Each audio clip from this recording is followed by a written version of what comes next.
आप यहाँ देख पा रहे होंगे कि हमने यहाँ पे एक राइट एंगल ट्रायंगल बनाया। राइट एंगल ट्रायंगल बनाने के बाद हमें पता है कि इसका एक एंगल जो होता है हमेशा 90 डिग्री होता है। क्लियर है? राइट एंगल ट्रायंगल का एक एंगल हमेशा 90 डिग्री होता है और बाकी दो एंगल होते हैं वो न्यून कोण होते हैं, यानी कि एक्यूट एंगल होते हैं। यानी कि angle A and angle C acute angle होंगे। क्लियर है? अब एक्यूट एंगल होता क्या है, तो हमेशा याद रखिएगा ऐसे एंगल जो कि 90 डिग्री से छोटा हो, यानी कि हमेशा जो ये दोनों एंगल होंगे वो हमेशा 90 डिग्री से छोटा होंगे। यहां तक समझने वाली बात है, ठीक है?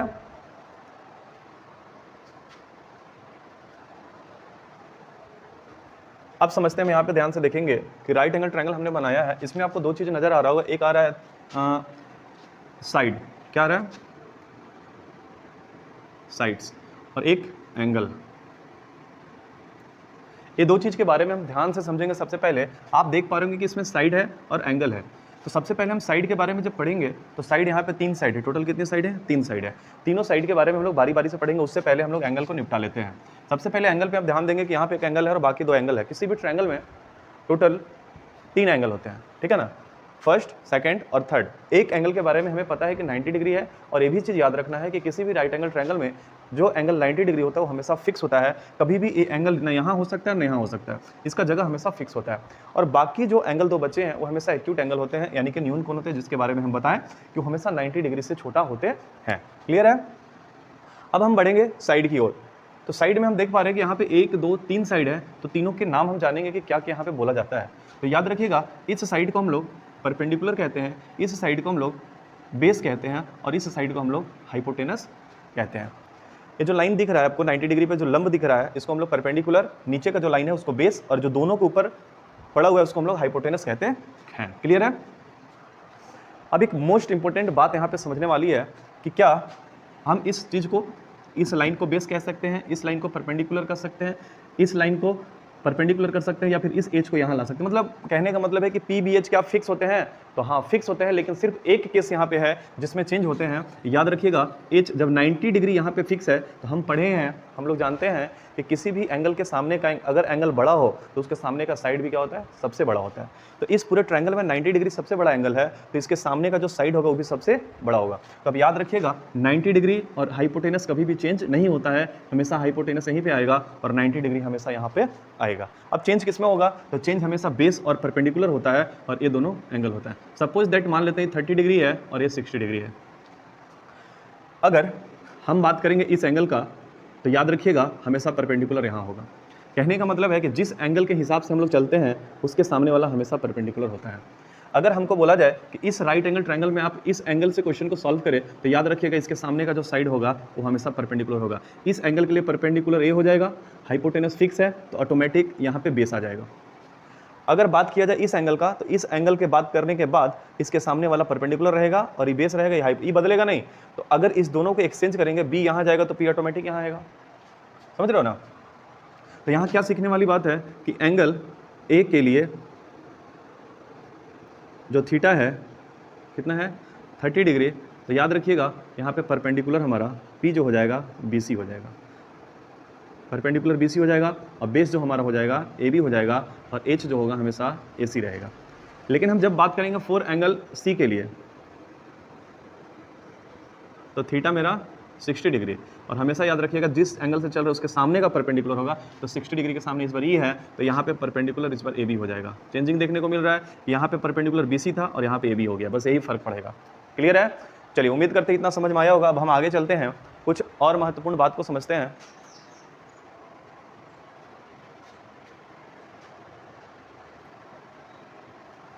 चलिए, अब नेक्स्ट यहाँ पे एक फॉर्मूला आता है जिसको हम लोग बोलते हैं पाइथागोरस ट्रिपलेट, पाइथागोरस थ्योरम। तो उस थ्योरम को हम लोग यहाँ पे लिखते हैं। तो याद रखिएगा, इस लाइन को हम लोग परपेंडिकुलर कहते हैं, इस लाइन को बेस कहते हैं, और इस साइड को हाइपोटेनस कहते हैं। तो एक फॉर्मूला यहाँ पे क्रिएट होता है, क्या होता है ध्यान से समझिएगा, परपेंडिकुलर का स्क्वायर प्लस बेस का square is equal to H square. Clear है? इसका एक और हम लोग बना सकते हैं, अगर हमें पी स्क्वायर निकालना हो, H square minus B square. अगर हमें बी स्क्वायर निकालना हो H square minus P square. इस 3 फॉर्मूले को हम बहुत ध्यान से समझ सकते हैं। H निकालना हो तो इस फॉर्मूला को रखेंगे, P निकालना हो तो इस फॉर्मूला को रखेंगे और B निकालना हो तो हम इस फॉर्मूला को रखेंगे, क्योंकि हमें पता है कि जब भी क्वेश्चन पूछा जाता है तो उसमें 3 साइड में से एक साइड को गायब कर दिया जाता है। तो सबसे पहले हम साइड को फाइंड करेंगे, तो साइड को फाइंड करने का तरीका हमारा यही है। जैसे सपोज दैट एक क्वेश्चन हम यहाँ पे लिखते हैं, मान लीजिए कि एक ट्रायंगल दिया हुआ है ए, बी एंड सी। यहाँ पे दिया हुआ है 3 मीटर, यहाँ पे दिया हुआ है 4 मीटर और इसके जगह कुछ नहीं है। तो हम कैसे फाइंड करेंगे, आप ध्यान दीजिएगा। सबसे पहले हम जानते हैं कि यहाँ पे जो होता है वो पी होता है, जो नीचे होता है वो बी होता है और यहाँ पे एच होता है। तो चलिए हम फॉर्मूला शुरू करते हैं। हमें एच निकालना है, तो एच का फॉर्मूला क्या होता है, एच इज इक्वल टू होता है H square is equal to P square plus B square. P square, P का वैल्यू 3 है यानी कि 3 का स्क्वायर, 4 का square, H square is equal to 9 plus 16, H square is equal to 25, h is equal to under root 25 and h is equal to 5 metre, यानी कि h का value हमें 5 मीटर मिल गया। तो इस फॉर्मेट से आप किसी भी राइट एंगल ट्रायंगल के अगर 2 साइड गिवन हो तो थर्ड साइड को हम आसानी से फाइंड कर सकते हैं। यहाँ तक उम्मीद करते होंगे आपके समझ में आया होगा। अब हम आगे चलेंगे ट्रिग्नोमेट्रिक रेशियो के बारे में, जो कुछ फॉर्मूला होते हैं और इसी के आधार पर उसको हम लोग सॉल्व करते हैं। तो चलिए नेक्स्ट, चलिए यहाँ देखेंगे हम लोग ट्रिग्नोमेट्रिक रेशियो। तो हम जानते हैं कि राइट एंगल ट्रायंगल के अकॉर्डिंग हम लोग ट्रिग्नोमेट्रिक रेशियो जो यहाँ पे पढ़ेंगे, जो बहुत इंपॉर्टेंट है, 11-12 तक आपको काम देंगे। तो टोटल होते हैं 6 और सबके बारी बारी से हम लोग समझेंगे। तो सबसे पहला होता है sine theta, cos theta and tan theta, cosec theta, sec theta, cot theta. चलिए ध्यान दीजिएगा, साइन थीटा का जो फॉर्मूला होता है P बाई एच होता है, कॉस थीटा का जो फॉर्मूला होता है B बाई एच होता है, टेन थीटा का जो फॉर्मूला होता है P बाई बी होता है। अब हम क्यों इसके सामने लिखे हैं, क्योंकि साइन का जस्ट अपोजिट कॉसेक होता है, कॉस का जस्ट सेक होता है और टेन का कॉट होता है। तो इसका जस्ट उल्टा करते जाएंगे, साइन का रेसिप्रोकल कॉसेक होता है, इसलिए इसका भी रेसिप्रोकल जब बनाएंगे तो h बाई पी हो जाएगा, b बाई एच का रेसिप्रोकल h बाई बी हो जाएगा एंड p बाई बी का b बाई पी हो जाएगा। यहाँ तक समझ आया होगा। तो इस ट्रिग्नोमेट्रिक रेशियो को हम बहुत अच्छे से समझेंगे और इस पर एक और क्वेश्चन हम समझेंगे कि कैसे क्वेश्चन पूछा जाता है। तो मान लीजिए एक ट्रायंगल यहाँ पे दिया हुआ है, इसका वैल्यू दिया हुआ है 3, 5, ये इसको पूछना है। तो सबसे पहले ए, बी और मान लीजिए यहाँ पे दिया हुआ है 30 डिग्री, ठीक है। तो 30 डिग्री अगर दिया हुआ है और मान लीजिए हमें सॉल्व करना है या एंगल नहीं दिया हुआ है, तो कैसे पता करेंगे। तो सबसे पहले यहाँ पहुँचने से पहले हमें पता है कि हमें 3 चीज़ चाहिए, जिसको हम लोग पी, बी और एच कहते हैं। तो हमें पता है कि यहाँ जो होता है उसको हम लोग पी कहते हैं, यहाँ जो होता है एच कहते हैं और नीचे वाले को बी कहते हैं। बी गायब है, तो बी का फॉर्मूला हम बताए थे कि B is equal to H square minus P square होता है। यानी कि एच कितना है, 5 का स्क्वायर 25 और बी का स्क्वायर पी का स्क्वायर 9, 16, यानी कि b इज इक्वल टू 16 का रूट, यानी कि b का वैल्यू आ गया 4। अब जब b का वैल्यू आ गया, हमसे इस ट्रिग्नोमेट्रिक रेशियो का कोई भी फॉर्मूला पूछ दे हम आसानी से बता सकते हैं, क्योंकि तीनों हमारे पास आ गया। p का वैल्यू 3 आ गया, b का वैल्यू 4 आ गया और h का वैल्यू 5 दिया हुआ है। आप सॉल्व कर सकते हैं। मान लीजिए इसमें से हम एक फॉर्मूला तो आपसे पूछते हैं, जैसे कि कॉट थीटा का वैल्यू बताइए। तो यहाँ पे हम लिखेंगे कॉट थीटा। कॉट थीटा का क्या होता है formula, b by P. b कितना है 4, p कितना है 3, आंसर हो गया। अब हम तुमसे पूछते हैं साइन थीटा। तो साइन थीटा का फॉर्मूला होता है p बाई एच। p कितना है 3, h कितना है 5, आंसर हो गया। ऐसे करके आप 6 ट्रिग्नोमेट्रिक रेशियो को आसानी से सॉल्व कर सकते हैं। तो सबसे पहला यहाँ पे मेथड क्या करना है, हमें पाइथागोरस थ्योरम का यूज करके हम लोग तीनों साइड को पहले फाइंड कर लेंगे, उसके बाद हम इस फॉर्मूले पे पुट करके वैल्यू आसानी से हम लोग निकाल सकते हैं। यहाँ तक समझ आ गया होगा।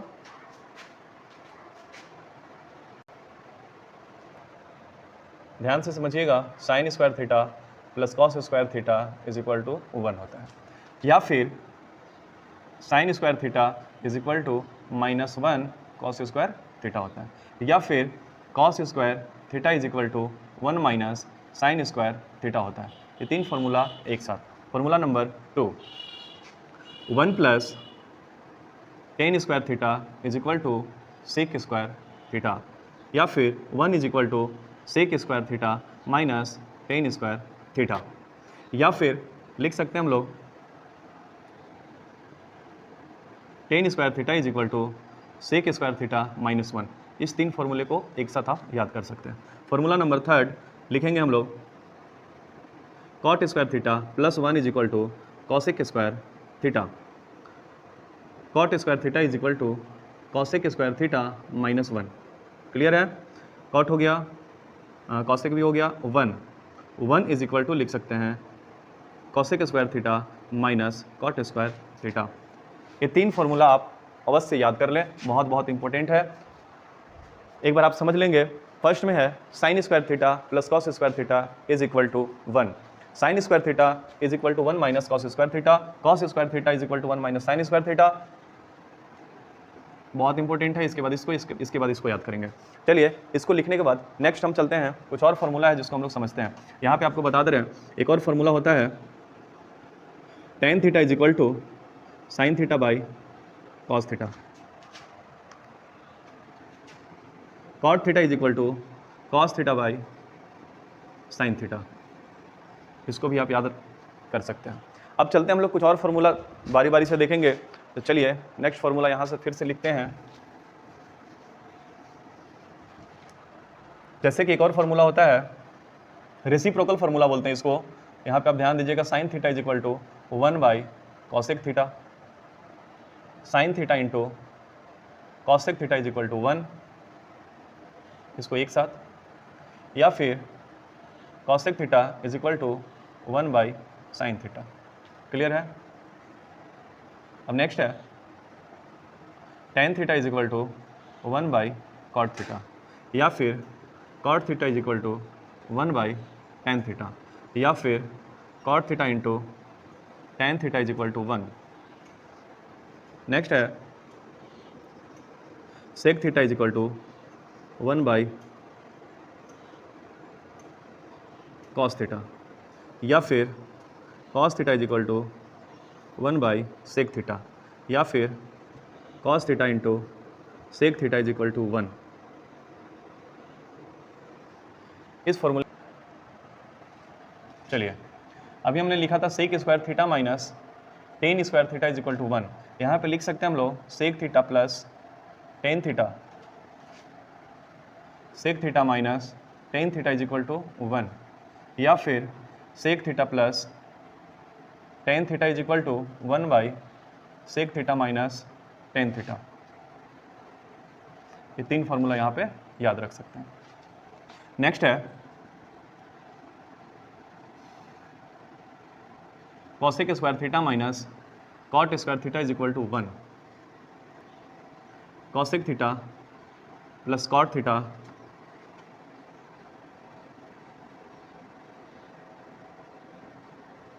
वन, या फिर cosec theta plus cot theta is equal to 1 by cosec theta minus cot theta. इस फॉर्मूले को भी आप याद कर सकते हैं। अब ध्यान देने वाली बात है कि यहाँ पे देखिए एक चीज़ है, अगर sec theta plus tan theta divided by 1 by sec theta minus 10 लिख सकते हैं, तो आप यहाँ पे एक और चीज़ यहाँ चेंज कर सकते हैं, यहाँ लिख सकते हैं या फिर sec theta minus tan theta is equal to 1 by sec theta plus tan theta. इसके साथ भी वही कर सकते हैं आप, मतलब ये पूरा उठ के यहाँ चला जाएगा और यहाँ वाला यहाँ आ जाएगा। तो इतने सारे फार्मूला हमको सीखना होगा, और बहुत सारे फार्मूला है जिसको हम लोग आगे देखेंगे। सबसे पहले इस सारे फार्मूले को आपको याद करना होगा और आप क्लास 10th के ट्रिग्नोमेट्री को बहुत आसानी से सॉल्व कर सकते हैं। अभी बस मेरा इतना इंट्रोडक्शन था इस चैप्टर के बारे में। अब हम लोग नेक्स्ट चैप्टर को स्टार्ट करेंगे। तब तक के लिए धन्यवाद, और आप हमें सपोर्ट करिए, हमारे चैनल को सब्सक्राइब कीजिए। धन्यवाद।